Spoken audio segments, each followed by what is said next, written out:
आने वाली दुनिया का उगता सूरज माना जाता है। इस बात में तो कोई दो राय नहीं कि टेक्नोलॉजी के मामले में जापान को कोई टक्कर नहीं दे सकता।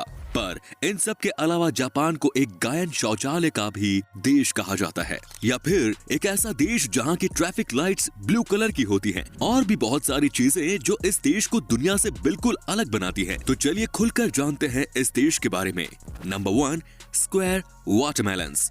दोस्तों, तरबूज के इस आकार का आविष्कार पिछले 70s में एक ग्राफिक डिजाइनर की मदद से किया गया था, क्योंकि इस आकार में इन्हें फ्रिज में मजबूती से रखा जा सकता है और काफी आराम से काटा भी जा सकता है। जापान के किसान इन्हें एक स्पेशल कंटेनर में उगाते हैं, जैसे कि ये काफी महंगे और खूबसूरत होते हैं। लोग इन्हें खाने के तौर पर न खरीद के सजाने के तौर पर ज्यादा खरीदते हैं। Number 2, ramen noodles bath. Hakone में बसे इस यूनशान स्पा रिजोर्ट में सुअर के मांस का सूप और रामेन नूडल्स खिलाकर लोगों का दिल बड़े आराम से जीत लिया जाता है। जापान के काफी लोग इसके पीछे दीवाने हैं। उनका ये मानना है कि सुअर के मांस का सूप उनकी त्वचा के लिए बहुत लाभदायक है, क्योंकि उसमें भारी मात्रा में कोलेजन पाया जाता है। Number 3, bizarre flavour of KitKat.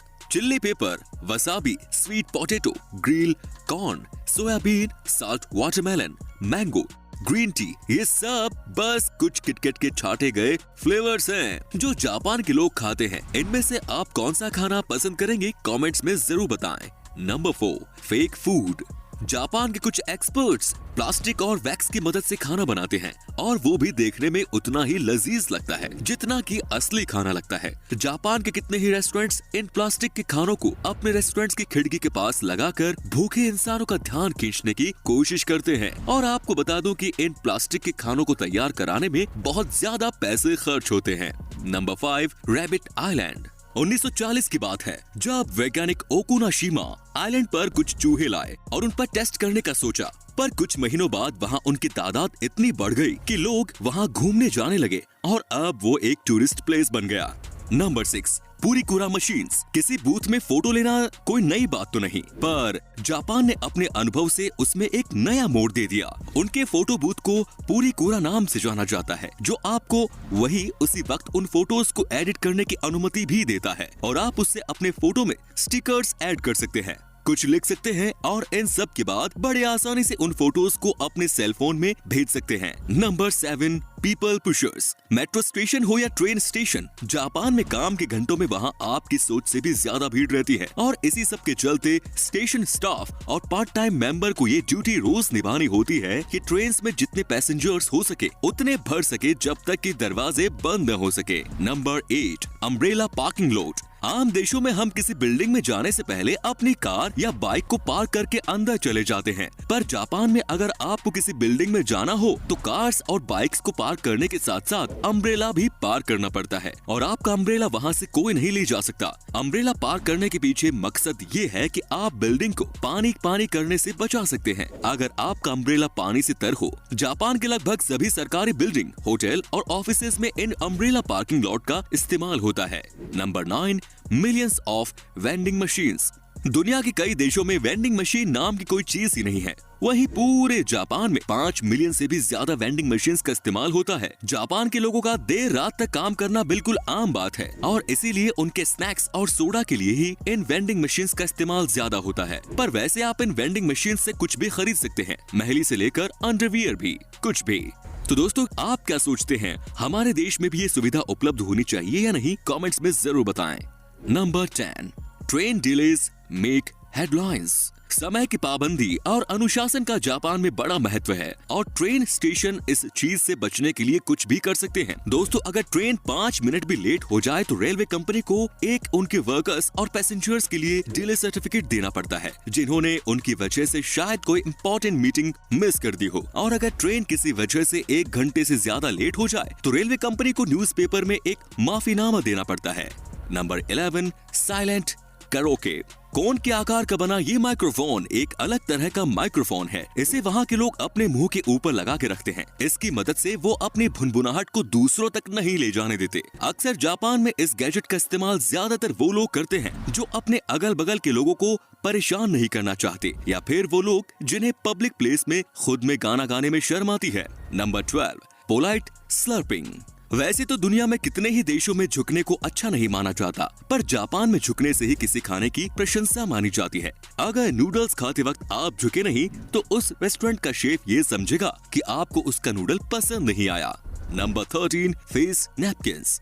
ये तो आप जानते ही होंगे कि जब कभी भी हम बर्गर खाते हैं तो हमारे मुंह पे केचप लग ही जाता है, चाहे हम कितना ही आराम से क्यों न खाएं। पर वहाँ के एक रेस्टोरेंट के मालिक ने इसका इलाज ढूंढ लिया है। वो रेस्टोरेंट में आने वाले मेहमानों का चेहरा एक अलग तरह की नैपकिन से कवर कर देते हैं, जिससे कि उनके बर्गर खाने से उनका चेहरा गंदा नहीं होता, पर हाँ दोस्तों, देखने में थोड़ा अजीब जरूर लगता है। Number 14, water saving sticks. Japan में इन बेसिन्स को बिल्कुल टॉयलेट्स के बगल में लगाया जाता है, और ऐसा इसलिए क्योंकि टॉयलेट के तुरंत बाद पहले आप अपने हाथ धो लें और फिर वही पानी आप फ्लश के लिए इस्तेमाल कर सकें। तो इसी तरीके से आप एक ही पानी से दो काम कर सकते हैं। नंबर 15, स्ट्रेंज मायो। दोस्तों, जापान में मेयो की कोई खास रेसिपी नहीं है। वहाँ पे लोग इसका इस्तेमाल सैंडविच, सलाद या मीट पे नहीं करते, बल्कि वो इसका इस्तेमाल आइसक्रीम्स और पेन केक्स के ऊपर करते हैं। अजीब है पर सच है दोस्तों। Number 16, naps at work. Japan में अगर किसी इंसान को झपकी लेते हुए पाया गया तो उसको मेहनत से काम करने की निशानी माना जाता है, और इसीलिए वहाँ झपकी लेने को बिल्कुल गलत नहीं माना जाता। पर अगर हमारे देश में ऐसा कर दिया जाए तो उसे तो काम से निकाल देंगे, है कि नहीं दोस्तों। Number 17, world's shortest escalator. Kawasaki शहर के मोर्स डिपार्टमेंट स्टोर में आपको दुनिया का सबसे छोटा एस्केलेटर देखने को मिल जाएगा। इस एस्केलेटर में बस 5 सीढ़ियां हैं और सिर्फ 33 इंच लंबी। ये तो है जापान के लोग टेक्नोलॉजी का भरपूर इस्तेमाल करते हैं। Number 18, doll village. जापान के इस गांव नगरो की आबादी 300 लोगों की हुआ करती थी, पर इस गांव में अब 40 के आसपास ही लोग रहते हैं। एक लोकल आर्टिस्ट सुकीमी आयनो ने इंसानों के आकार की गुड़िया बनाई, जिनमें से कई सारे वहाँ के लोगों की तरह लगती थी, और उन्हें वहाँ ऐसे रखा जाता था जैसे वो कोई काम कर रहे हो, जैसे कि उन्हें गांव के स्कूल में किसी क्लासरूम में बैठा दिया जाता है, जो कि शायद अब कुछ दिनों पहले बंद कर दिया गया है। Number 19, number force. दोस्तों, जापान के कल्चर में ये बहुत आम है कि वहाँ के लोग 4 नंबर से बहुत बचते हैं, क्योंकि वो लोग इसे बहुत अशुभ समझते हैं, और इसीलिए जापान की बिल्डिंग्स 4 फ्लोर की नहीं होती, और वहाँ की दुकानों पर चम्मच के सेट भी नहीं बिकते। उन्हें 4 नंबर से इतनी नफरत है कि वो घर में 4 मेहमानों को भी नहीं आने देते। वो उसे कोई अशुभ काम की निशानी मानते हैं।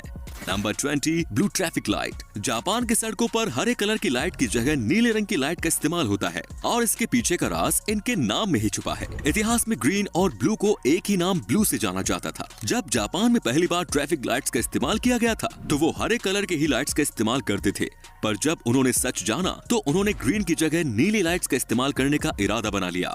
Number 21, cleaning classes. जापान के सभी स्कूल में बच्चे अपने क्लासरूम को खुद ही साफ करते थे, क्योंकि वो इस काम को अपनी पढ़ाई का एक हिस्सा समझते थे, और यहाँ तक कि वहाँ के टीचर्स भी इसमें उनकी मदद करते थे। क्लासरूम के साथ साथ बाथरूम भी साफ करने की जिम्मेदारी भी स्कूल के बच्चों को ही दी जाती थी, क्योंकि वहाँ के टीचर्स का मानना है कि ये काम उन्हें रिस्पॉन्सिबल सिटीजन बनने में उनकी मदद करेगा।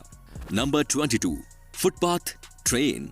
सुडोई टूरिस्ट ट्रेन जापान की एक ऐसी ट्रेन है जिसमें ऐसा नजारा देखने को मिलता है जो आप सोच भी नहीं सकते। इस ट्रेन में फुटपाथ की सुविधा भी पाई जाती है। खुशबूदार सरों के पेड़ की मदद से बनाए गए, और इसमें हल्के गर्म पानी का इस्तेमाल किया जाता है, जो कि पैसेंजर्स को काफी आराम देता है।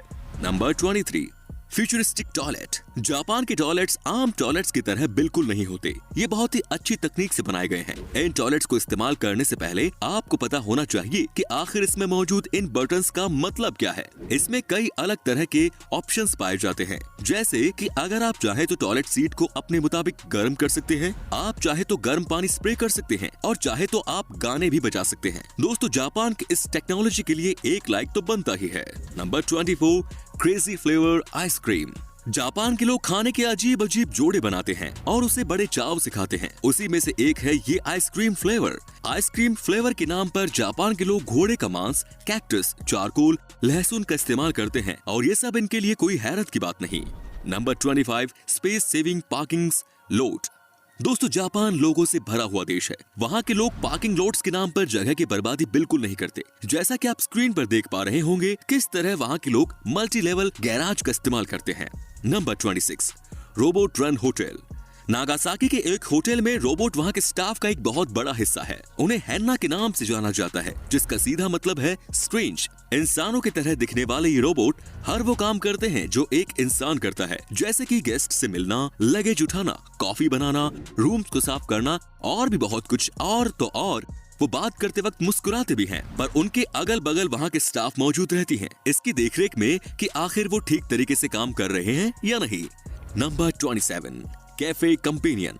किसी कैफे में अकेले बैठकर कॉफी या खाना खाना हो तो बहुत लोगों के लिए आम बात होगी, पर जापान में ऐसा कुछ नहीं है। यहाँ पे आपके सामने बड़े बड़े कार्टून्स बिल्कुल आपके सामने बैठे होंगे, जिससे कि आपको अकेलापन बिल्कुल महसूस नहीं होगा। तो दोस्तों आज के लिए बस इतना ही। अगर इस वीडियो से आपने कुछ नया सीखा तो वीडियो को लाइक करना बिल्कुल ना भूलें और